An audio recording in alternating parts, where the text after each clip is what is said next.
नमस्कार, माझं नाव सोनू ठाकूर आहे. मी वाशिमला राहतो, आयडी कॉलनीमध्ये. काही दिवसापासून माझं पोट दुखत होतं, तर मी दवाखान्यात 2-3 दवाखान्यात फिरलो आणि त्यांनी मला सोनोग्राफीचं सांगितलं की बाबा पोट कशामुळे दुखते आपण चेक करू.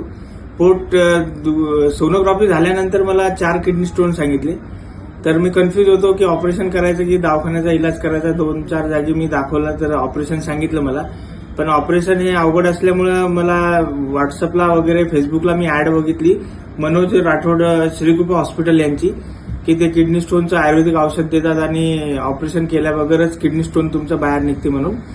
तर मी एकदा भेट दिली तिथं आणि त्यांचं गायडन्स पूर्ण ऐकलं आणि त्यांचं म्हणण्याहून मी एक औषध घेतलं त्यांचं.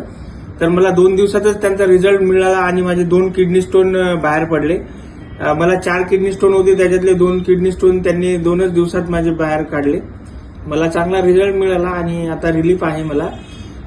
याच्या पुढची पण त्यांनी मला मेडिसिन दिली, 2 किडनी स्टोन पण तुमचे विरघळून पडून जातील म्हणून. मला तर असं वाटतं की कोणी पण ऑपरेशन न करावं आणि आयुर्वेदिकच औषध घ्यावं. कोणाला पण त्रास असेल तर इथे तुम्ही व्हिजिट करा, श्रीकृपा हॉस्पिटल मनोज राठोड यांना तुम्ही नक्कीच भेट द्या आणि त्रासापासून मुक्ती करा.